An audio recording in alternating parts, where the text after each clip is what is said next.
4 PM news network में दोस्तों आपका स्वागत है। मैं हूं आपके साथ राशिद ज़हीर। आप नीतीश कुमार की पलटी के बारे में ज़माने से सुनते आ रहे हैं। मैं आपको बिहार के कुछ घटनाक्रम बताने की कोशिश करूंगा और बताऊंगा आपको कि आखिरकार बिहार को किस प्रकार से इस नज़र से देखा जाता है कि जब इसमें उथल पुथल होती है तो सेंटर में क्यों हो जाती है। पहली बात तो यह है दोस्तों कि नीतीश कुमार को जिसको कहा जा रहा था कि साहब चुक गए हैं, ख़त्म हो गए हैं, अचानक से एंट्री मार दी है। और यह एंट्री बिहार चुनाव के मद्देनज़र इम्पॉर्टेंट नहीं है। कभी आप सोच रहे हो कि साहब बिहार का चुनाव बदल जाएगा। बिहार का चुनाव तो राहुल गांधी की यात्रा ने, नीतीश कुमार की एंटी इनकम्बेंसी ने, बीजेपी के SIR और वोट चोरी ने बदल कर रख दिया है। अब चूँकि कैंडिडेट्स का आना जाना, उछलना कूदना होगा तो थोड़े से हालात बदलेंगे। अदरवाइज़ ज़मीन पर दलित, मुस्लिम, पिछड़ा, यादव और अब मैं यूँ कहूँ आपसे कि EBC राहुल गांधी के आह्वान पर इंटैक्ट हो गया है किसी हद तक, तो इसके अंदर कोई अतिशयोक्ति नहीं होगी, मुज़ायका नहीं होगा। लेकिन दोस्तों बात यह है कि अचानक नीतीश कुमार के एक्टिव होने से इतनी ज़बरदस्त खलबली मच गई दिल्ली तक कि अमित शाह को फ़ोन करना पड़ा और नीतीश कुमार के बारे में बताया जा रहा है कि 4 बार अमित शाह का कॉल नहीं लिया। जो अपने आप को चाणक्य समझते हैं, देश की बिसात को बिछा कर बैठ जाते हैं और उनके आगे कोई बोलता भी नहीं है, ख़ास करके भारतीय जनता पार्टी के अंदर बिहार के नेता बोल रहे हैं। विद्रोह सा है लगभग। और ख़ास करके जनता दल यू की लिस्ट जब आई तो नीतीश कुमार के तेवर बदल गए।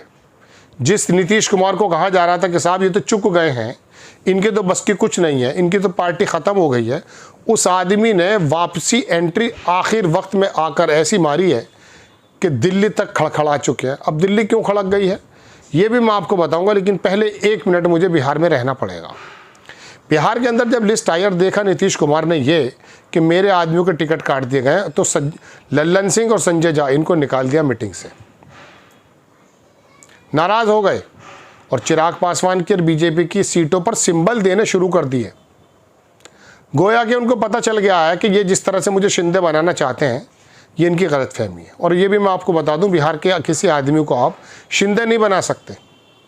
वो आदमी पलटेगा, पलटी मारेगा और आपको बता देगा कि बिहार की राजनीति कितनी कठोर है।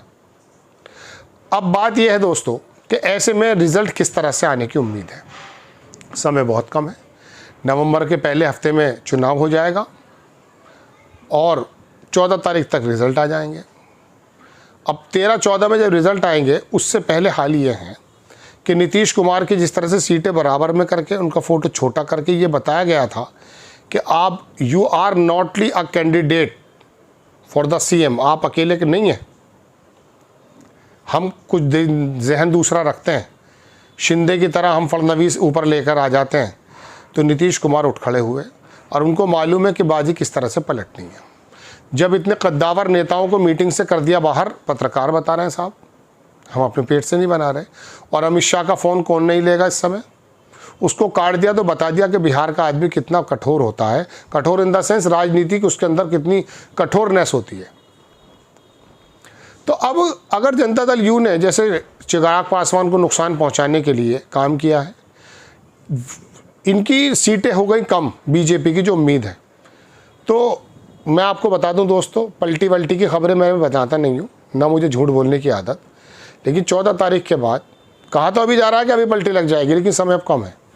14 तारीख के बाद बीजेपी कम होते ही नीतीश कुमार जैसे देखेंगे कि मुझे ख़त्म करने आए थे, वो लालू के लड़के के साथ चले जाएंगे। और अब आप ये मत समझिएगा कि बिहार की राजनीति बदल जाएगी। बिहार पर चेंजेस आने के बाद ये स्वाभाविक है कि वो 10-12 सांसद केंद्र का नक्शा बदल देंगे। और वहाँ नक्शा बदला है नहीं, नायडू साहब तैयार बैठे होंगे। हालात ये हो जाएंगे कि बिहार को बचाने के लिए आए थे, केंद्र को गंवा कर चले गए। मोदी जी ने इंटरवीन करके खुद कॉल किया और फिर इस स्थिति को इसलिए संभाला। नीतीश कुमार थोड़ा संभले भी, लेकिन वो जानते हैं कि ये आखिरी वक्त है, जनता दल ख़त्म हो जाएगी राष्ट्रीय जनता दल आए तब भी ख़त्म हो जाएगी। और बीजेपी अगर मिसाल के तौर पे मजबूत होकर उभरी, प्रशांत किशोर, चिराग पासवान और वो साहनी जो इधर हैं, इनको भी मिला के कुछ बना दिया गठबंधन, तब भी ख़त्म हो जाएगी। तो ये बिहार का नेता जो लोहिया आंदोलन, जेपी आंदोलन से निकला हुआ है, ये इस बात को बर्दाश्त नहीं करेगा। 14 तारीख के बाद दोस्तों बदल जाएगा नक्शा। अब बात यह है कि ये तो मैंने आपको आशंका बताई और कुछ थोड़े बहुत एविडेंस दिए। बिहार राहुल गांधी के लिए भी इसीलिए ज़रूरी है और बिहार मोदी जी के लिए भी इसीलिए ज़रूरी है क्योंकि ये बिहार अगर इधर उधर हुआ, उथल पुथल हुई, तो मोदी जी के हाथ से असल जो डोर है भारत की सरकार की छूट जाएगी। शुरुआत हो जाएगी यहीं से। मैं आपको बता रहा हूँ, उत्तर प्रदेश में भी फ़र्क पड़ने वाला है, फिर बंगाल में तो है ही, और केरल में और तमाम जगह बीजेपी को वो नुकसानात देखने पड़ेंगे। यही वजह है कि बिहार पर मोदी जी पूरा स्टैक लगाए हुए हैं। गलती उनसे ये हो गई, बीजेपी अमित शाह से गलती ये हो गई कि उन्होंने नीतीश कुमार को छेड़ दिया। नीतीश कुमार देख तो रहे थे कि मेरे आदमी इधर से उधर जा रहे हैं, इन्हीं का गाना गा रहे हैं। लल्लन सिंह तो लगने लगे ऐसे बीजेपी के, संजय झा तो खैर आए भी वहीं से थे गालिबन। तो दोस्तों बात यह है कि इन लोगों को जब उन्होंने देखा कि मेरे विधायक भी इन्हीं के, अच्छा दूसरी बात, जनता दल यू की लिस्ट में जो बंदे हैं वो बीजेपी के हैं, ऐसा कहा जा रहा है। अब उन्होंने सिंबल देने शुरू कर दिए हैं। चिराग पासवान और बीजेपी की सीटों पर अपने कैंडिडेट खड़े करने शुरू कर दिए हैं। चूँकि इसी चिराग पासवान को टूल बना करके 135 सीटों पे जब लड़ाया था बीजेपी ने इनडायरेक्ट वे में, तो नीतीश कुमार वहीं कमज़ोर हुए थे। अब आखिरी वक्त में शुरू से कहता था कि जिस तरह से दिया जलने के बाद लपलपाता है ना लास्ट में, हालात बिल्कुल वो हैं। 14 तारीख के बाद दोस्तों आप यकीन मानिए, बिहार के जो चेंजेस हैं वो खाली बिहार तक सीमित नहीं रहेंगे। वो निकल कर कब दिल्ली आ जाएंगे, कब आप रात को उठ के सुबह को मोबाइल में देखेंगे कि हालात बदल गए हैं, सत्ता पलटने जा रही है।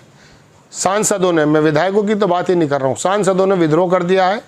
आंध्र प्रदेश से लेके बिहार और बिहार से लेके शिंदे और शिंदे से लेके जयंत चौधरी, कुछ नहीं मालूम क्या क्या हो जाए। ये मैं आपको बहुत सही बात बता रहा हूँ, क्योंकि इन्होंने उस आदमी को छेड़ दिया है जो बिहार की धरती से ऐसा निकला था उस ज़माने में जेपी के उस आंदोलन से।